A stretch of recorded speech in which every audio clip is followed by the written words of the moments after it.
last year, the Supreme Court of Pakistan sought to undo the damage that was caused by the Election Commission's decisions and by the earlier judgment of the Supreme Court authored by Justice Qazi Faiz Isa, in which he denied PTI its election symbol. Then came the disqualifications. The Election Commission has disqualified several members of the Pakistan Tehreek-e-Insaf pursuant to their convictions in cases relating to May 9th.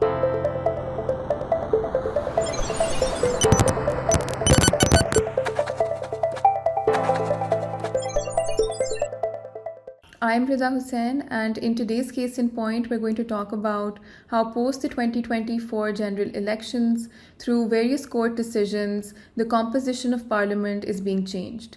The courts have flipped seats, opposition leaders have been disqualified, and the ruling alliance has been handed a two-thirds majority.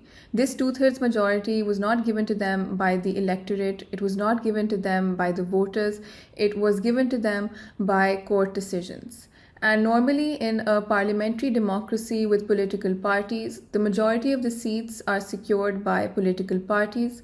In the 2024 general elections, we saw something unusual happen where close to 100 seats were won by independents, and over 90 of these independents were backed by Imran Khan's Pakistan Tehreek-e-Insaf.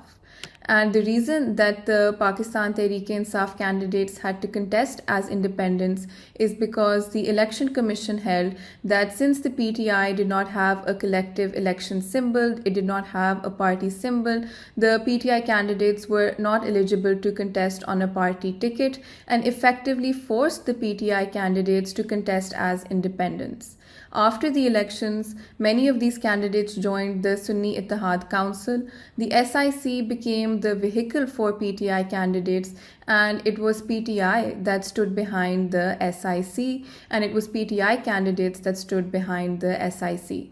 Thereafter, there were various court decisions. Last year, the Supreme Court of Pakistan sought to undo the damage that was caused by the Election Commission's decisions and by the earlier judgment of the Supreme Court authored by Justice Qazi Faiz Isa, in which he denied PTI its election symbol. The Supreme Court last year, in a judgment authored by Justice Mansoor Ali Shah, held that the Pakistan Tehreek-e-Insaf was and is a political party, and that the PTI was entitled to its share of reserved seats.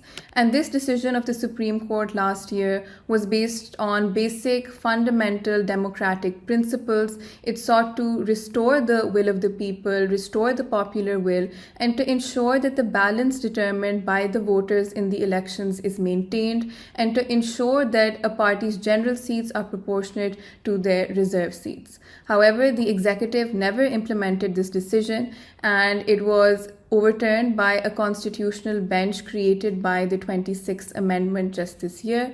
And the 26th Amendment to the Constitution gives government members the right to nominate judges to the constitutional bench. So the constitutional bench has judges which are nominated by government members, because the commission that nominates judges to the constitutional bench includes members of the government.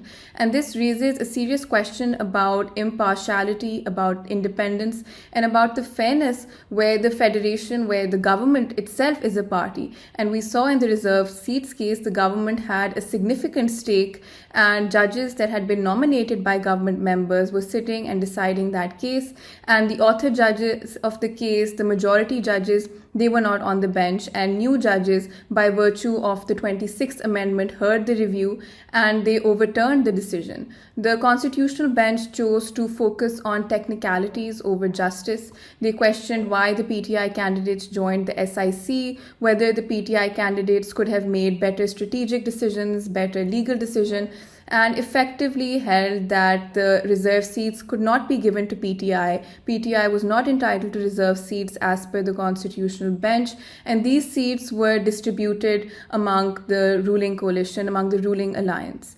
And the Pakistan Muslim League Nawaz got about 15 extra seats in the National Assembly. The Pakistan People's Party got about 4 extra seats in the National Assembly. And in the Khyber Pakhtunkhwa Assembly, the results were even more absurd, with the PTI getting close to 93 seats but 0 reserve seats in the KP Assembly. And the PTI forms the government in Khyber Pakhtunkhwa, and it has no reserve seats in the KP Assembly. And this decision of the Constitutional Bench, which is a creation, as I said, of the 26th Amendment, changed the composition of Parliament overnight. And overnight, the ruling alliance, the ruling parties, were handed a 2/3 majority. And this is even more crucial as now there are talks of a further constitutional amendment and more legislative changes, which the government and the government's allies have the numbers for. Then came the disqualifications. The Election Commission has disqualified several members of the Pakistan Tehreek-e-Insaf pursuant to their convictions in cases relating to May 9th. Umar Ayub in the National Assembly, Shibli Faraz in the Senate, and various other leaders of the PTI have been disqualified. Before disqualifying these members, the Election Commission has not even given them a right to a hearing, has not even heard their position, and has just simply disqualified them. These are elected representatives of the people. They represent the people in Parliament, and at the very minimum, the Election Commission should have heard them before issuing the disqualification notification. And as I said, these convictions were secured under the anti-terrorism laws. The courts in Pakistan have settled that before terrorism laws engage and for terrorism laws to engage, it must be shown that the crime was committed with the intent, with the object to destabilize the society, to destabilize the government. It is this specific intent which is important. It doesn't matter how shocking an offense is, it doesn't matter how grave an offense is. If this specific intent cannot be proven, the terrorism laws cannot and do not engage. And the anti-terrorism courts have not engaged with this question at all as to how this intent is shown, as to how the threshold for applying the terrorism laws engages. And it appears that the anti-terrorism laws are being weaponized to stifle opposition, to stifle dissent, and in some respects, the decisions seem to convert the right to protest into terrorism. And recently, even more leaders of the PTI have been convicted. Yasmin Rashid, Umar Sarfaraz Chima have also been convicted in cases relating to May 9th.